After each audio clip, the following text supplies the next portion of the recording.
Caseus. Jedi Redeemed. Chapter 13.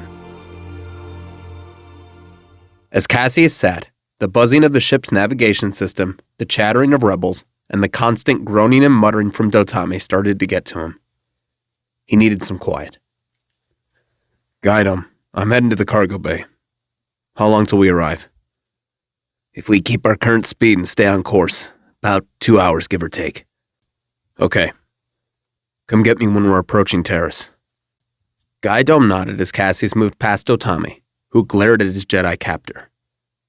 Cassius stopped for a brief moment and smirked, enjoying seeing someone as prideful as Dotame brought down a few pegs. As he stepped into the cargo bay, Cassius sat down and closed his eyes, trying once again to meditate. It was still difficult to achieve the state of mind he needed for this sort of thing, as it had been for 4 years. But after 10 minutes of quiet, he slowly fell into a trance-like state. He took deep breaths. In, out, in, out. He could faintly feel the calm serenity that meditation once brought him. It was comforting. Too comforting, in fact. And within the hour, he had fallen asleep. Master? Cassius looked at his Padawan, sitting calm and composed on the floor of the shuttle. "Yes, Liara?" Are we almost there? Cassius checked the nav computer. "Almost. This is a big day for you. Are you ready?" Yeah, I can finally stop using that stupid training saber after today. "Good. When we arrive on Ilum, be sure to bundle up. Master Takai will kill me if you get sick out there." Liara smiled. I'll be okay, Master. I am a bit worried, though. "Why is that?" Well, I heard Master Roth talking about Gorgodons in the caves. He said they're dangerous. Cassius raised an eyebrow and chuckled. "Corbin is just messing around. And when you find your crystal, you have my permission to rub it in his face." Liara and Cassius smiled as the ship's computer started beeping. "We're here. Strap in for landing." After the ship settled down and the ramp opened, Liara stepped off in her heavy coat and walked forward into the caves. Are you coming, Master? "This is your quest, Liara. Remember your training. When you find your crystal, return here." Okay, I won't be long. Cassius watched with pride as his apprentice disappeared out of sight into the caves. Soon, Liara would have her own lightsaber. He couldn't wait to tell Sarah and Master Takai all about it. It wasn't long before he heard footsteps running towards the mouth of the cave, and soon, he saw Liara, running out, holding her crystal high above her head. Cassius, I got my... Cassius froze in horror. From behind her, surrounded by shadows, a crimson blade pierced through Liara's back and out her chest. Her face, frozen in shock and fear, looked down as the blade was extinguished, and she collapsed, her crystal tumbling out of her hand and into the snow. Cassius ignited his saber in a rage and leapt forward as his blade collided with that of the killer's. In the flash of light, he saw the haunting form of Vader in front of him. "No!" "You cannot evade me, Cassius. I will find you." Cassius suddenly dropped his weapon as his throat tightened and he found his feet rising off the ground. He couldn't breathe. His eyes watered as he looked to his left and saw Liara leaning against the cave wall, smiling. Don't worry, Cassius. We'll be reunited soon. Just give in. Cassius' vision went black before he was jolted from his nightmare, falling back and gasping for air. "Cassius, it's me! Calm down!" Cassius took fast, shallow breaths as his vision cleared, and he saw Gaidom in front of him, holding on to his shoulders. He was shaking, his face drenched in a cold sweat. "Are you okay?" Cassius gradually began to take slower, deeper breaths as he wiped his face with his sleeve. "I'm all right. Just a bad dream." Caseus soon accompanied Gaidom out of the cargo bay as they approached the cockpit viewport. There it is. Terrace. Real paradise. If you're allied with the Empire, that is. Caseus looked out the window as they approached the planet. In the distance, he could see skyscrapers and tall towers. It made him think of Coruscant. But this felt surprisingly lifeless. Not exactly the bustling metropolis that Coruscant was. Well, we're not heading into the city anyway. Too many Imperial eyes. We're heading for the slums. General Press said at least 3 of the contacts from Rondo's list were down there. Now we just have to worry about Rodafal. If they hate Dotame like we do, this mission may not bode well for us. Hopefully, if we're quiet enough, we won't attract their attention. Where should we look first? Where else? The bar. Usually the safest bet when you're looking for someone in my experience. Gaiadome nodded and took the ship lower, down into the dimly lit streets. It was a stark contrast to the tall buildings and skyscrapers. Simple, rustic complexes on either side of a long, dirty street. Once they landed, Caseus got up and walked over to Dotame, yanking the rag out of his mouth. Remember to do as you're told, Fortuan. I don't seem to have much of an option, do I? Now you're catching on. Caseus activated his comlink and signaled to the Arabella. Bendel, keep to the skies. Try to stay off their radar if you can. If you see anything suspicious, let us know. We'll get out of here. Roger that. Careful down there. You need any backup, just call. Will do.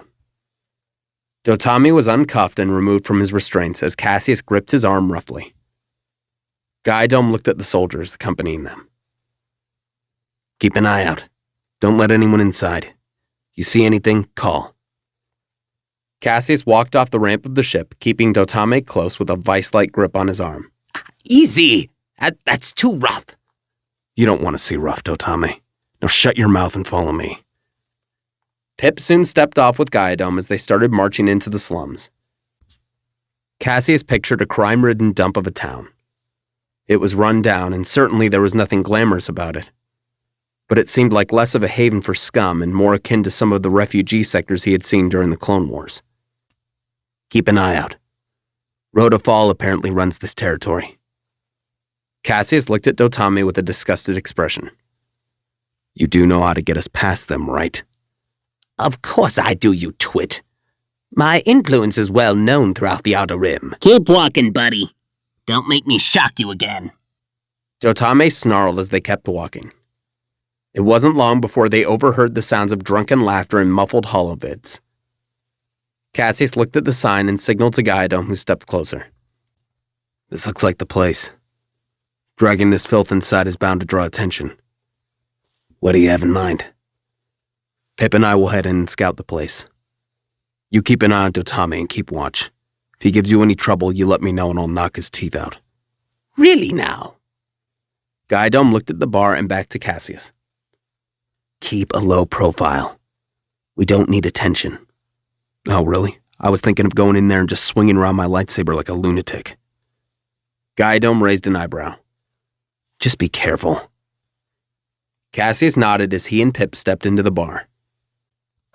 All Caseus could think was that out of all of the grimy and disgusting establishments he had visited, this was a contender for the worst.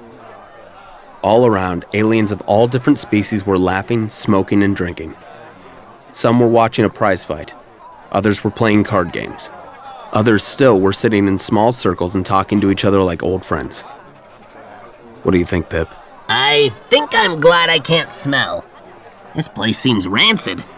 Caseus and Pip weaved their way into the groups of people, trying to be as inconspicuous as they could be. Rondo's list said there were at least 3 of them here. Oh, that should be simple enough. There's only about 50 people in here. Just try and think. Caseus looked around carefully and saw, sitting in the back corner, 3 individuals. A Weequay, a human, and some odd little creature Caseus had never laid eyes on before.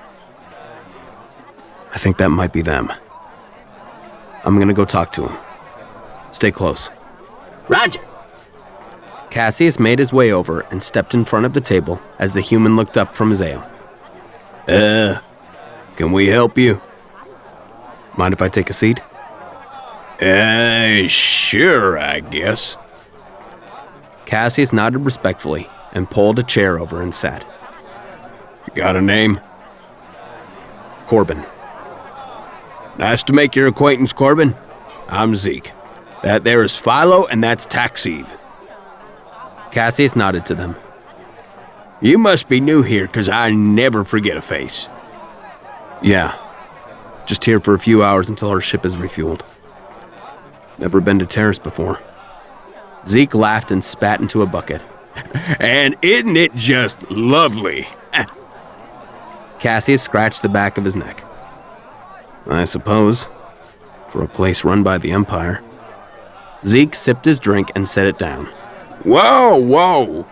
The Empire might run this place, but that hardly makes us a part of the Empire. Caseus raised an eyebrow. What do you mean? Well, look around, Corbin. You think any of us enjoy being here? Nah, we may live under the Empire, but you'd be hard-pressed to find anyone here with any love for those imps. Take Philo there. Served 3 years for vandalizing some recruitment posters a while back. Me? Spoke out against Imperial curfew when I lived in the city. Caseus looked over at Taxeve, who was loudly slurping down what looked almost like thick black mud from his glass. What about you? I owe 100,000 credits in back taxes to the Empire. Caseus looked back to Zeke. I don't get it. Why do you stay then? Terrace is our home. We got nowhere else to go. Like it or not, we're stuck here. We just keep to ourselves and try to stay out of trouble. But what are you gonna do when trouble finds you? You just keep running. They'll never catch you. Zeke laughed. Well, that's his philosophy anyway. Caseus thought to himself. He had to be sure these were the contacts Rondo had on his list. If he wasn't, he'd be blowing his cover by talking about the rebellion. By chance, did any of you guys happen to know a Rhodian named Rondo? He used to stop by here often on his trips. Zeke and the others looked at each other confused. Can't say I have. Don't get too many Rhodians down here, to be honest. Caseus sighed. That was enough for him. They'd have to keep looking. Well, thanks for the chat. I'd better head on out. Everyone stay where you are. Inspection. Caseus turned his head and saw 3 stormtroopers enter the bar. The patrons groaned and sat down. Caseus turned to Zeke. What is this? Shh. Looks like a contraband check. Just stay quiet and calm. Caseus nodded and saw Taxeve sitting, shaking, and clenching his glass, muttering and making incoherent noises. As the stormtroopers started getting closer, Caseus kept his head facing towards the table, avoiding any contact with the soldiers, who had soon reached them. We got a report that someone here is in possession of an illegally modified blaster. You wouldn't know anything about that, would you, Zeke? Zeke looked at his thumbs and shook his head. No, officer, I don't.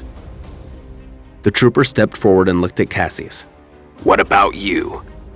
You wouldn't happen to... Wait a second. Caseus started to sweat as the trooper got closer to his face. You look familiar. Let me see your identification. Caseus carefully and slowly reached down, gripping his blaster. So much for this plan. Suddenly, Taxeve leapt up onto the table, holding a clearly modified blaster. I'm not going back in the carbonites! Firing through the helmet of one of the troopers, Taxeve leapt through the glass window and started to run. Hey! After him! Immediately, the stormtroopers ran out of the bar and chased after the strange creature as Caseus got up and looked for Pip. Pip! Right here! Pip came running from a hiding spot behind the bar counter. Come on, we have to go. The two of them ran outside and around the corner, hoping to see Guidome, but he was nowhere to be seen. Damn it! Pulling out his comlink, Caseus called Guidome. Guidome, where are you? We need to leave. Before he could say anything else, he froze in fear as a blaster barrel was pressed against his head.